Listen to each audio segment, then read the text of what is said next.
অন্ধকারের সঙ্গে রাগ করে অন্ধকারে হাত পা ছোড়াছুড়ি করলে আপনার হাত পায়েই ব্যথা পাবেন। তাই রাগ না করে অন্ধকার দূর করতে আলোর ব্যবস্থা করুন। বাতি নিয়ে আসুন। নিজের জীবনে লক্ষ্য ঠিক করুন। যে কাজটি আপনি ভালো জানেন সেটাকে আপনার জীবনে আলো জ্বালিয়ে সেটাকে সাথে নিয়ে জীবনের বাকি পথটুকু চলার জন্য আজই এক্ষুনি এই মুহূর্তেই সিদ্ধান্ত নিয়ে নিন। কি ভাবছেন? কি বলছি? একদম ঠিক বলছি। কারণ শেষ মুহূর্ত কখন কার জন্য আসবে সেটা না জানি আমি, না জানেন আপনি।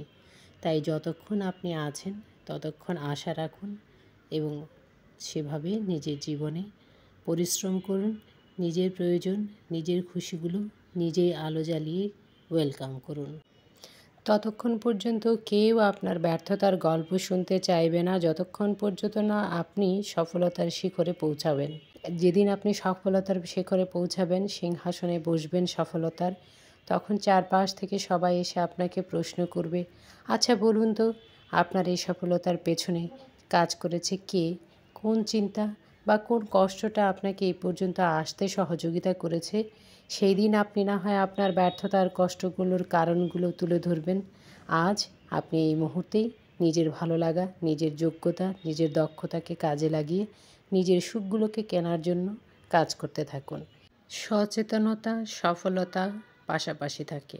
আপনি যতই পরিশ্রম করুন, সচেতনভাবে পরিশ্রম না করলে কখনোই সফল হতে পারবেন না। তাই আপনি সফল হতে হলে আগে সচেতন হয়ে আপনার পরিকল্পনা গ্রহণ করুন এবং সফলতার জন্য সততাকে সাথে নিয়ে আপনার পথ চলা শুরু করুন। হ্যালো এভরিওয়ান, আসসালামু আলাইকুম। আমাদের গল্প গাথা থেকে আমি রুবা আপনাদের সবাইকে ওয়েলকাম করছি আমার আজকের ব্লগে। কাছে এবং দূরে, দেশে এবং বিদেশে, ছোট এবং বড়, যে যেখান থেকে আমার এই ব্লগ ভিডিওটি দেখছেন প্লিজ একটি লাইক দিয়ে কন্টিনিউ করুন। আশা করছি আমার প্রিয় আপু ভাইয়া, দিদি ভাই, দাদা ভাইরা নিশ্চয়ই অনেক অনেক ভালো আছেন। দোয়া করি ভালো থাকুন, সুস্থ থাকুন। আলহামদুলিল্লাহ আমিও ভালোই আছি। যাই হোক, একটু ঠান্ডা লেগেছে, গলার আওয়াজ শুনে বোঝাই যাচ্ছে, ওটুকু নিয়েও আলহামদুলিল্লাহ ভালো আছে। লাস্ট ব্লগে আমি বলেছিলাম আমি কিছু মরিচ কিনেছি পানির দামে, মানে 600 টাকার মরিচ আমি 40 টাকায় কিনেছিলাম 1 কেজি। তো সেটাকে ধুয়ে পানি ঝরিয়ে ফ্রোজেন করে নিয়েছিলাম। এভাবে ফ্রোজেন করলে আমার সুবিধা হয়, যখন যে কয়টা প্রয়োজন সে কয়টাকে আলাদা করে নিয়ে নেওয়া যায়, একটা আরেকটার গায়ে লেগে থাকে না। এখান থেকে কিছু বক্সে করে, কিছু পলি ব্যাগে করে আমি আবার ডিপে রেখে দিব। যাই হোক, সেটাই বলছিলাম, 600 টাকার মরিচ কেজি এখন 40 টাকা। আপনারা সবাই কিন্তু ফ্রোজেন করতে পারেন। আমি কিছু পেস্ট করেও নিব পরে, আজ এগুলো শুধু ফ্রোজেন এভাবেই করে রেখে দিলাম। আমি তো পেস্ট করে বক্স করে রাখি, কিউব করে রাখি, বিভিন্ন জিনিসের সঙ্গে পেস্ট করি, বেশ ভালো লাগে। খাবারের টেস্টও কিন্তু ভালো লাগে এরকম কাঁচামরিচ পেস্ট দিয়ে রান্না করলে। গরুর মাংসের তো স্বাদই ভিন্ন হয়ে যায়, হাঁসের মাংস, সব কিছুতেই এরকম পেস্ট দিলে কাঁচামরিচের আমার কাছে আলাদা একটা টেস্ট চলে আসে। যাই হোক, আমি শুধু খাই খাই গল্পই করছি। আজকে আসলে আমি সব খাই খাই দিয়েই শুরু করেছি। সকালবেলা এক চুলোতে আলু ভাজি দিয়েছি, আরেক চুলোতে রুটি দিয়েছি, রুটি দিয়েই আমি আলু ভাজিটা বসিয়েছি, কারণ একটা রুটি হতে হতে বাকি কাজগুলো কিন্তু করে নেওয়া যাচ্ছে।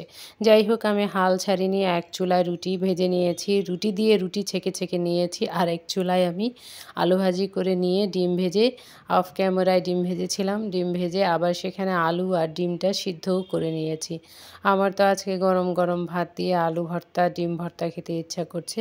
তো যেরকম ভাবনা সেরকম কাজ। আমি এই তো আলু ভর্তা, ধনেপাতা, কাঁচামরিচ, পেঁয়াজ, শুকনো মরিচ দিয়ে করে নিয়েছি। আমি কাঁচামরিচ কম, শুকনো মরিচটাই বেশি ছিল। খুব যত্ন করে মাখছিলাম, কারণ আসলে এই মাখামাখির কাজটা আমার কাছে খুব অলসতার মনে হয়। যত্ন যতটুকু পারি করে নিচ্ছি, কারণ এই মাখামাখির কাজটা আপনাদের ভাইয়া করে। যেহেতু এখন দুপুর, এই সময়টাতে, দুপুর মানে সকালের পরপর দুপুর, প্রায় 11:30টার মতো বাজে। এই সময়টাতে আসলে উনি তো বাসায় থাকে না, সো এই কাজগুলো আমাকেই করতে হয়েছে। আর তাই বেশ অলসতা ভরা বিরক্তির সঙ্গে আমি মজা করে মেখে নিচ্ছিলাম। বিরক্তি আবার মজা হয় কেমন করে? এই যে খাবারটা খাবো সেই মজাটাই লেগেছে, আর এই যে মাখামাখি সেটা বিরক্তি লেগেছে। এই জন্য এই দুটা কাজই আর মিস করছিলাম আপনাদের ভাইয়াকে। মনে হচ্ছিল ও থাকলে হয়তো এই মাখামাখির কাজটা ভালোই করে দিতে পারতো, স্বাদও বেড়ে যেত। যাই হোক, আলহামদুলিল্লাহ যা হয়েছে আমি তো এইভাবে খেয়ে নিব এখন গরম ভাতের সঙ্গে। সেটা আর অফ ক্যামেরায় করে নিব, সেটা আর ক্যামেরায় আসছি না। কারণ অনেক কাজ আজকে, শরীরে যাই হোক না কেন কাজ তো আর আমার জন্য থেমে থাকবে না। বাসায় একদম কিছুই নেই, আমাকে যেতে হবে বাজারে। এই তো বলতে বলতে খাওয়া দাওয়া শেষ করে চলে এসেছি। এতক্ষণ পর্যন্ত দেখানো কোনো কাজ যদি আমার বন্ধুদের ভালো লেগে যায়, নতুন বন্ধুদেরকে বলবো প্লিজ একটি লাইক দিয়ে সাবস্ক্রাইব করে আর বেল বাটনটি অন করে আমার পাশেই থেকে যেতে পারো। বলা তো যায় না, দেখতে দেখতে ভালো লেগে যেতে পারে। আর বেল বাটন অন করে রাখলে নোটিফিকেশন পৌঁছে যাবে, নোটিফিকেশন পৌঁছে গেলে সময় করে দেখে নিতে পারবে। দেখতে থাকো, ভালো লাগলে ছোট্ট একটা কমেন্টস করে আমাকে জানিয়ে দিও। আর যদি ভালো না লাগে তাহলেও আমাকে জানিয়ে দিতে পারো কেন ভালো লাগেনি, কোন অংশটুকু ভালো লাগেনি। আজকের ব্লগটি শুরু করেছিলাম বুধবার সকাল থেকে। বুধবার সকালবেলা থেকে যা যা করেছি সবটা এতক্ষণ শেয়ার করলাম। ভেঙে চুরে কেটে কুটে যা করেছি সব নিয়ে এখন আবার চলে এসেছি রান্না করতে। বেলা অনেকটাই চলে গেছে, তাই তো সব কিছু আস্ত দিয়ে বসিয়ে দিব একটা খিচুড়ি। কি দিব, সব কিছুতেই আমার আছে আলু। তো আমি সব কিছুতেই আলু দিয়েছি, থাম্বনেইলে যেটা বলছিলাম সব কিছুতেই সে আছে আজ। সকালবেলাটা শুরু করেছি আলু ভাজি দিয়ে, তারপর আলু ভর্তা, তারপর এখন আবার খিচুড়িতে দিচ্ছি আস্ত আস্ত আলু, বুট, ডাল, চাল, সবজি, টমেটো আর সাথে আস্তে আস্তে এরকম আলু দিয়ে মেখে ঝুঁকে গরুর মাংসের মশলা দিয়ে এই খিচুড়িটা কিন্তু আমার ভীষণ লাগে। তোমরা কিন্তু টেস্ট করে দেখতে পারো। সরিষার তেল দিতে ভুলো না যেন, এই খিচুড়িতে সরিষার তেল দিলে বেশ ভালো লাগে, ফ্লেভারটা অন্যরকম হয়। আর টমেটো টমেটো আর জলপাই দিলে তো আরও বেড়ে যায়। আমি এখন ফ্রোজেন করা জলপাই আছে, সেটা আর বের করলাম না, তবে তোমাদের হাতের কাছে থাকলে দিতে পারো। আশা করছি আমার সব বন্ধুরা একটি লাইক দিয়ে কন্টিনিউ করছেন এবং ছোট্ট একটি ব্লগ শেষ পর্যন্ত থাকবেন। লাইকটা নিয়ে আমি আমার বন্ধুদেরকে বিরক্ত করি, কারণ একটি লাইক একটি শেয়ারের কাজ করে। আমার অনেক আপু ভাইয়া, দিদি ভাইরা, দাদা ভাইরা আছে যারা এরকম লাইফস্টাইল দেখতে পছন্দ করে।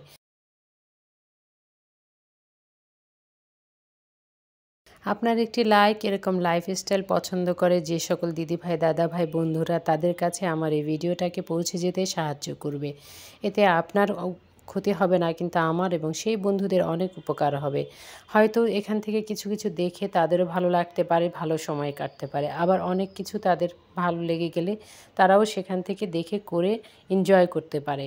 এটাই হলো উদ্দেশ্য লাইফস্টাইল ব্লগ শেয়ার করার। ছাড়ে কেনাকাটা করতে আমার বেশ ভালোই লাগে। আমি স্বপ্নতে গিয়েছিলাম, ছাড়ে কেনাকাটা করেছি। সেখানে আবার ওই যে মাছ বেগুনদের যে প্যাকেটগুলো ছিল সেগুলো আপনাদের সঙ্গে শেয়ার করেছি। যদিও আমি ওটা কেনাকাটা করিনি, কারণ আমি গিয়েছিলাম 2টা আড়াইটার সময়। সেই 2:30 2টার সময় ওখানে এমন কোনো ভালো কালেকশন আসলে এই খাবারগুলোর মানে এই প্যাকেজগুলোর আমার কাছে মনে হয় না ছিল, তাই আমার ভালো লাগেনি, আমি নিইনি। কিন্তু আর্লি গেলে হয়তো বা ভালো বা ফ্রেশটা পাওয়া যাবে। যাই হোক, সেটা আমার উদ্দেশ্য নয়। আমার যে উদ্দেশ্য ছিল সেগুলো আমি করে নিয়ে এসেছি বাজার। প্রতিদিন আর কি শপিং আপনাদের সঙ্গে শেয়ার করব, সেই তো একই চাল ডাল 3টের সঙ্গে একটা ফ্রি, এগুলোই পরে আরেক দিন হয়তো বা গুছিয়ে নিব, তখন শেয়ার করব। নতুন এবং পুরাতন, কাছে এবং দূরে যেই সকল বন্ধুরা এতক্ষণ আমার সঙ্গে দেখলেন, আমাকে সময় দিলেন এবং এতদিন ধরে আমাকে সুন্দর সুন্দর কমেন্টস করে আমার চলার পথকে সহজ করে দিয়েছেন, সকলের জন্য রইল অনেক অনেক দোয়া ও ভালোবাসা।